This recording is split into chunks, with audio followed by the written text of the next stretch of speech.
तो सबसे पहला सवाल आपसे ये है कि जो मैं इतनी देर से कॉन्टिंजेंसी आर्गुमेंट आपको बता रहा था, ये अकल से ही बता रहा था हजरत, आप ये बताएं कि आप इन्फिनिट रिग्रेस ऑफ कॉजेस को पॉसिबल मानते हैं या नेसेसरी बीइंग के एग्जिस्टेंस को सही समझते हैं? क्योंकि दो ही ऑप्शन हो सकता है, आप ये बताएं।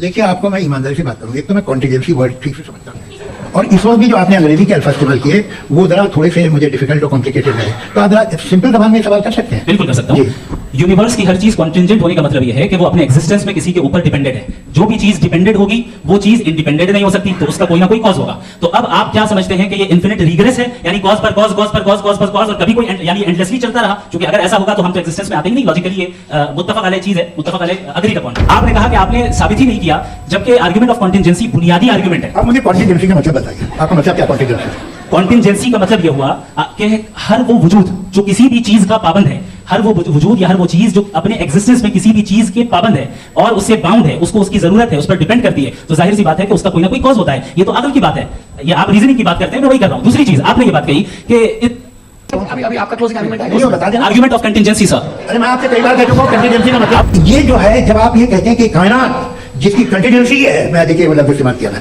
तो ये कैसे हो सकती है भाई? और फौरन आप सरेंडर कर देते हैं कि जाहिर है कि इसका बनाने वाला तो इससे 10,000 गुना था, तो कॉम्प्लिकेटेड होगा, उस पर आपके होने पे कोई इतराज नहीं है।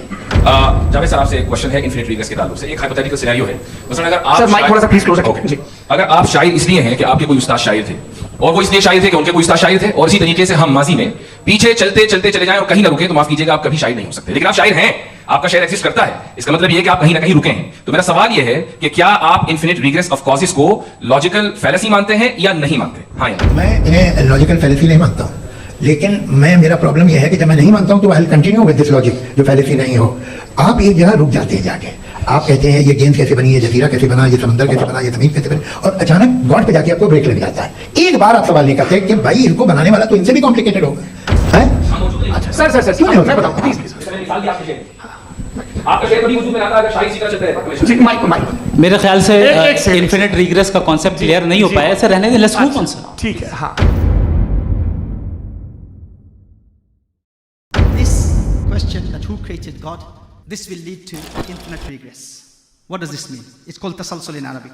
Who created Allah? If Allah Jalla wa Ala is the creator of everyone, and you Muslims believe that whatever exists needs a creator. Therefore, Allah exists. Yes, Allah exists. So who created Allah Jalla wa Ala? Remember, this is incorrect.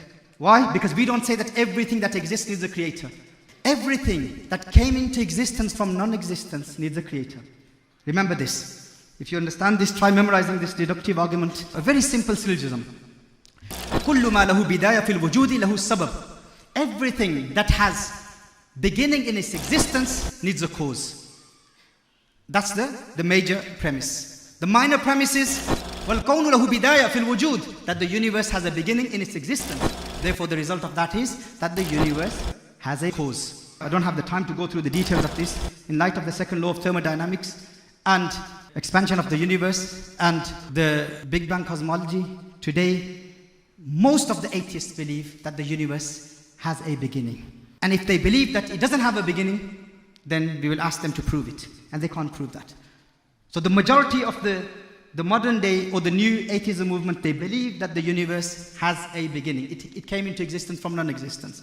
We as Muslims, we believe that whatever came into existence needs a creator. But Allah did not come into existence from non-existence. Allah has always existed. Therefore, Allah Jalla wa Ala does not need a creator. Allah doesn't have a creator. So we do not say likulli mawjudin khaliq. We say likulli makhluqin khaliq. Everything that came into existence needs a creator. Allah Jalla wa Ala did not come into existence. Allah is uncreated. So if someone says, if everything needs a creator, then who created God? We say God is uncreated. If God is uncreated, then you're saying who created the uncreated? Who designed the undesigned? Who initiated the one who was never initiated? That question doesn't make sense. Does that make sense to anyone? So if anyone tries confusing you in the future by saying if everything that exists needs a creator, then who created God? We say no, everything that came into existence from non-existence needs a creator. Allah Jalla wa Ala has always existed. Allah's existence is eternal. وَيَجِبُ فِي حَقِّهِ تَعَالَى الْقِدَمُ. Allah is Qadim, He's pre-eternal. Now if someone asks this question, who created Allah Jalla wa Ala? This question, that who created God, this will lead to infinite regress. What does this mean? It's called tasalsul in Arabic. If a person says, Allah was created, and everything that exists is a creator, then that creator who created Allah, who created that God? Then whoever created that God, who created that God? The result of that would be that this universe would never exist. The fact that the universe exists itself is a proof that there has to be someone who is independent. Otherwise, it would lead to infinite regress. For instance, a simple example that even children will be able to memorize. If you see a beautiful island, some beautiful scenic, picturesque island, on that island you see a beautiful mansion. A man called Zaid, he says, I constructed this mansion. Now you have witnessed that mansion, you have seen that building, and your belief in that building is based on your empirical judgment. You've seen it, witnessed it with your own eyes. You believe in the existence of that mansion. Now some man called Zaid, he said, I constructed it. But in order for him to build that building, he needs the permission of some man called Bakr. And in order for Bakr to give permission to Zaid, he is dependent upon the permission of Umar. Umar is dependent upon the permission of Khalid. Khalid is dependent upon the permission of Abdullah. Abdullah is dependent upon the permission of Abdul Rahman. And this continues infinitely. Forever. It doesn't have an end point. Would that mansion exist? If the chain continues, if it does not have an end point with someone who is independent, would that mansion ever come into existence? You have to have someone above, some higher being who is independent, who does not need the permission of someone above him in order for that mansion to exist. How? The one who is the last person in the chain has to be independent. He gave permission to the one below him. He gave permission to the one below him. He gave permission to the one below him. And then that permission was granted to Bakr. Then Bakr granted that permission to Zaid. And then Zaid constructed that mansion. Does that make sense? If this chain continues infinitely, then the mansion wouldn't have existed. The fact that the mansion exists itself is a proof that the chain has to end somewhere. Do you believe in the existence of the mansion? Yes, I saw it with my own eyes. So now you have to believe that there has to be someone who is independent, does not need the permission of someone above him. Does that make sense to you? All of you, do you understand this? In the same way, does this universe exist?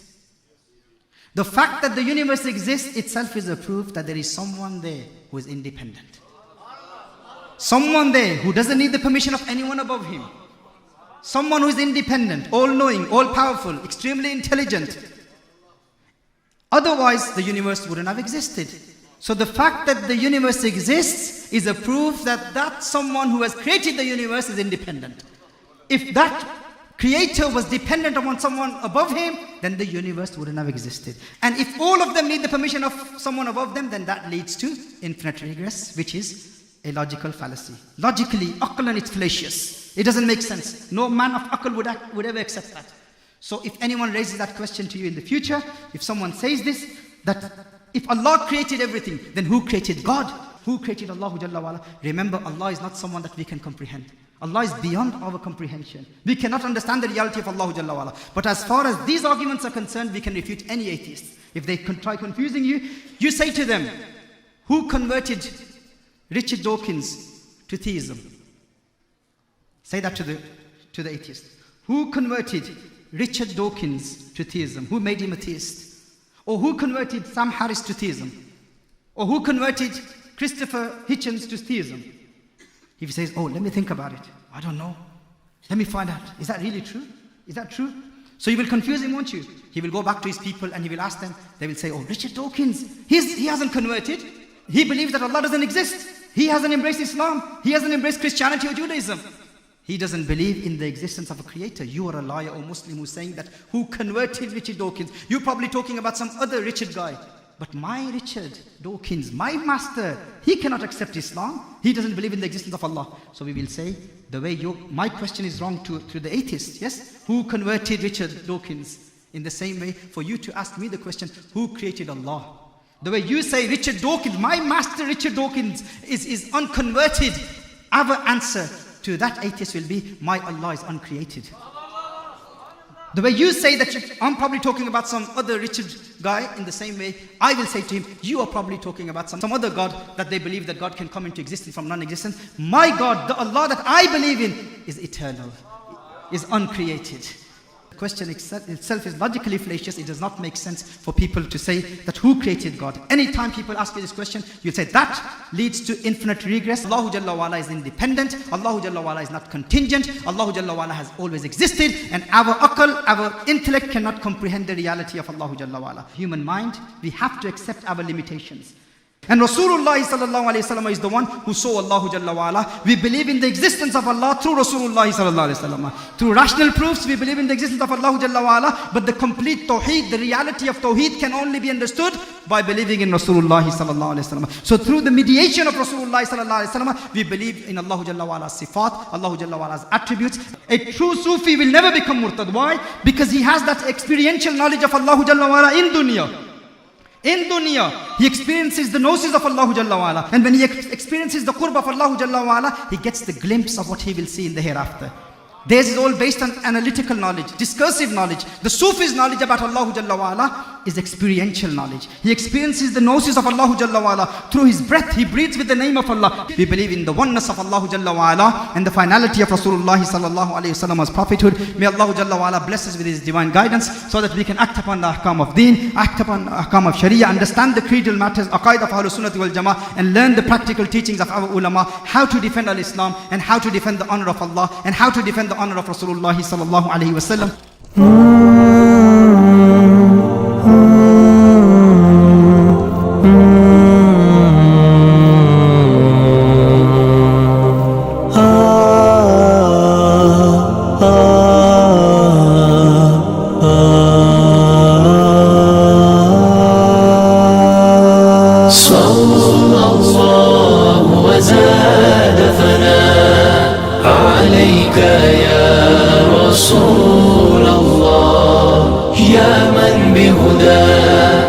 أسرار حياة اشفع لنا يا حبيبا لله صلى الله وزاد ثناء عليك يا رسول الله يا من بهداه أسرار حياة اشفع لنا يا حبيبا لله في زمن الجور حلم مبرور يتراءى طيفه من حولي ويدور يبعث أملا يدنو وجلا فالليل طغى وتلاشى النور في زمن الجور حلم مبرور يتراءى طيفه من حولي ويدور